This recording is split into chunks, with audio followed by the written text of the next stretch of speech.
नमस्कार दोस्तों, आज हम आप लोगों के लिए उसी संविधान से आगे कुछ और क्वेश्चन लाए हुए हैं जिनके विषय हम बात करेंगे। सबसे पहले तो दोस्तों हम लोगों से कहते हैं, बहुत आप लोगों का आभार व्यक्त करते हैं कि आप लोग बहुत तेज सब्सक्राइब और लाइक और शेयर भी कर रहे हैं। उम्मीद है इसी तरह से आप अपने दोस्तों से भी लाइक सब्सक्राइब शेयर कराते रहें, इसके लिए बहुत बहुत धन्यवाद। आइए हम बात करते हैं। तो उसी के आगे है 42वां संविधान, क्योंकि जो 42वां संविधान हमारा 1976 द्वारा संविधान की उद्देशिका में समाजवादी, पंथ निरपेक्ष और अखंडता शब्दों को जोड़ा गया। देखिए दोस्तों, ये समाजवादी, पंथ निरपेक्ष और अखंडता, ये शब्द बहुत छोटे से हैं लेकिन इनका अर्थ बहुत बड़ा है, क्योंकि एक समाज का निर्माण करने के लिए इस एक्ट का महत्वपूर्ण योगदान है। ठीक है, आगे हम बात करते हैं सामाजिक, आर्थिक व राजनीतिक न्याय के इन तत्वों को 1917 की रूसी क्रांति से लिया गया। ये मालूम होना चाहिए, जो हमारी रूस की क्रांति हुई थी 1917 में, वहां से ये लिया गया है। ठीक है, सामाजिक, सभी लोगों को मालूम है सामाजिक स्तर का मतलब क्या होता है। आर्थिक यानी किसी भी वस्तुओं को या कोई भी कार्य प्रणाली चलाने के लिए आर्थिक होना, आर्थिक, क्योंकि ये भी हम जानते हैं कि ये सदी हमारी आर्थिक युग की है। और राजनीतिक न्याय, पॉलिटिक्स, इसके बारे में सभी लोगों को मालूम है, बताने की जरूरत नहीं। राजनीतिक क्या हाल चाल है, कैसा क्या चल रहा है, सभी लोगों को मालूम है। तो आगे हम बात करते हैं, अगला पॉइंट है राज्य के नीति निर्देशक सिद्धांत। राज्य के नीति निर्देशक सिद्धांत अनुच्छेद 39, यानी अनुच्छेद 39 में नीति निर्देशक सिद्धांत जो राज्य के हैं, स्टेट लेवल की बात कर रहे हैं दोस्तों, वहां पर महिला तथा पुरुष को जीवन यापन करने के लिए पर्याप्त साधन और समान के लिए समान वेतन के अधिकार को सुरक्षित करते हैं।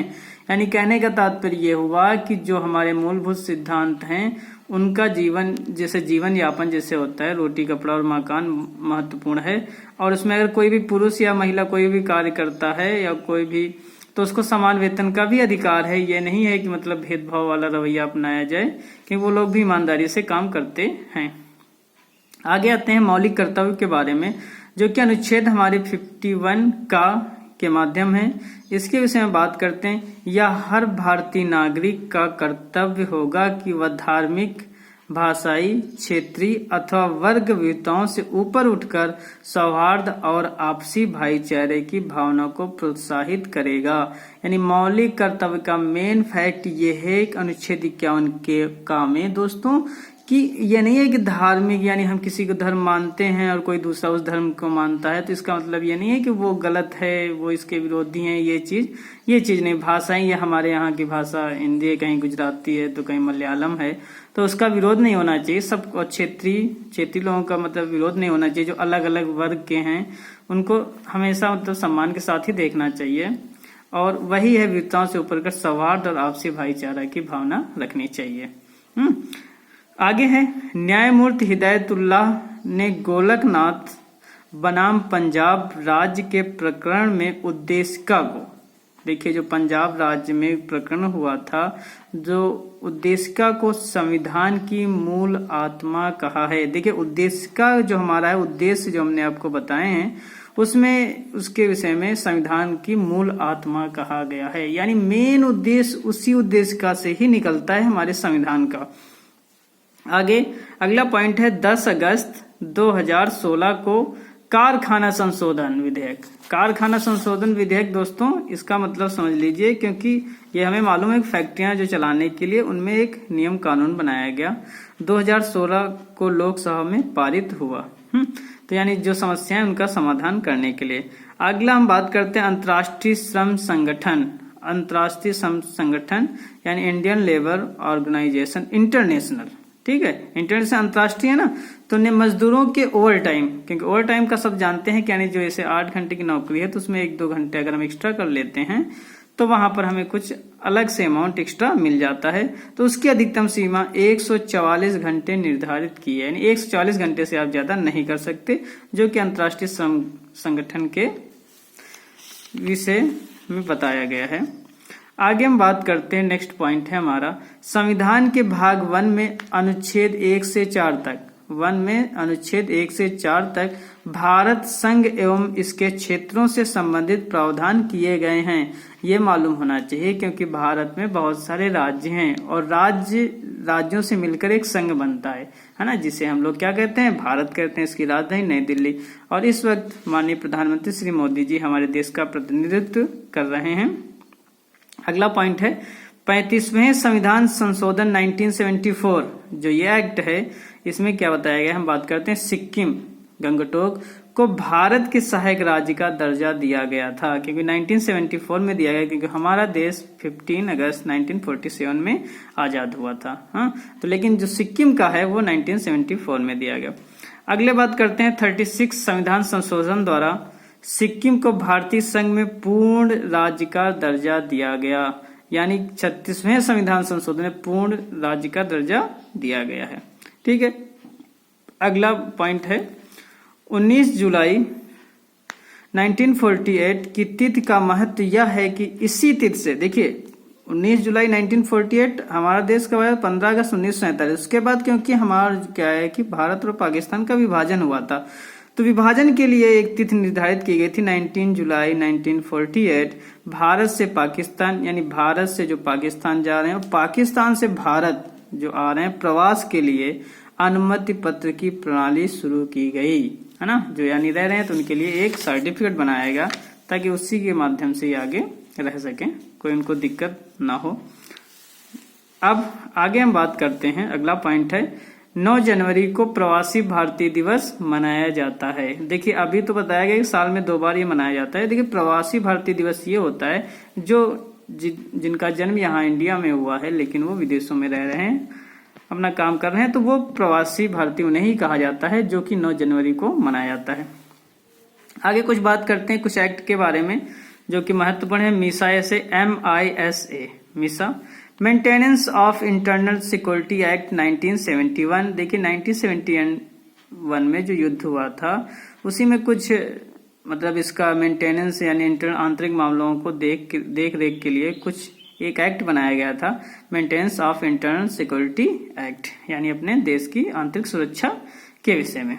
आगे बात करते हैं COFEPOSA, ये एक एक्ट बनाया गया। इसमें है कि विदेशी मुद्रा संरक्षण एवं तस्करी निवारक अधिनियम 1974, यानी तस्करी, ये आपको मालूम है कि विदेशी मुद्रा संरक्षण से तात्पर्य होता है दोस्तों कि अपने यहाँ देखो हर देश का अपना अपना एक मतलब होता है, जैसे अपने यहाँ का रुपया है, डॉलर है अमेरिका का, इंग्लैंड का पाउंड है, इस तरह के हैं, तो उसमें अंतर होता है ताकि उसका संरक्षण किया जा सके, कैसे करना है तस्करी न होने पर, इसके लिए एक्ट बनाया गया।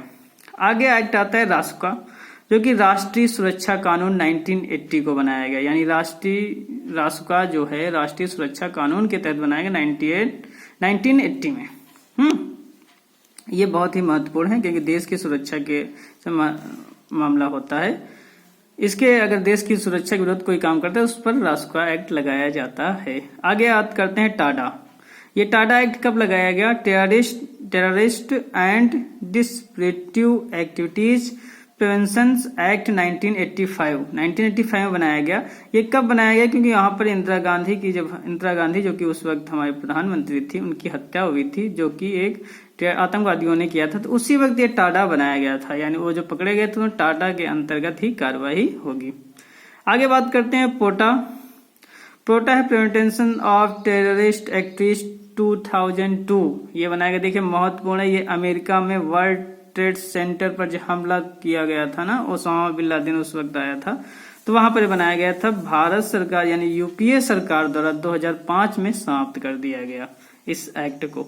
अगला पॉइंट है गैर कानूनी गतिविधियां निवारण संशोधन अधिनियम 2008, यानी गैर कानूनी गतिविधियां जो करेंगे उनके निवारण संशोधन अधिनियम 2008 में ये एक्ट बनाया गया था और ये कानून अभी भी काम कर रहा है, यानी वर्तमान दायरे में बात करें तो अभी भी कानून काम कर रहा है। अगला पॉइंट है डॉक्टर भीमराव अम्बेडकर ने अनुच्छेद 32। डॉक्टर भीमराव अम्बेडकर को अच्छी तरह से जानते हैं कि संविधान का निर्माता इन्हें डॉक्टर भीमराव अम्बेडकर को ही कहा जाता है और अनुच्छेद 32 यानी आर्टिकल 32 को संविधान का हृदय एवं आत्मा कहा है। किसने कहा है? डॉक्टर भीमराव अम्बेडकर ने। किस एक्ट को? अनुच्छेद 32 एक्ट। इस तरह के क्वेश्चन पूछे जा सकते हैं, अपने आप से पूछिए, उन प्रश्नों को बनाइए तो बड़ी आसानी से याद कर सकते हैं। आगे है आपकी जनहित याचिका PIL यानी पब्लिक के लिए है। ये कोई कोई एक्ट नहीं है, इसका मतलब ये होता है कि ऐसी याचिका जो विवादों के समाधान के लिए नहीं है, यानी किसी विवाद का समाधान नहीं करना है, कंप्रोमाइज करना है। PIL का मतलब है बल्कि लोगों के अधिकारों की रक्षा करने के लिए, यानी जो लोग नहीं लड़ अपना केस नहीं लड़ सकते हैं और गरीब लोग हैं तो उनके अधिकारों की रक्षा के लिए PIL डाली जाती है। ठीक है, जो कि लास्ट पॉइंट आज है हमारा। 1 अप्रैल 2016 को बॉम्बे उच्च न्यायालय ने किसी पूजा स्थल या मंदिर में प्रवेश करने हेतु लैंगिक विभाजन पर रोक लगाई। लैंगिक विभाजन मतलब ये हुआ कि यानी ये नहीं है कि महिलाएं वहां पर नहीं जा सकती हैं, महिला पुरुष दोनों का अधिकार है मंदिरों में जाने के लिए। आज लेते हैं।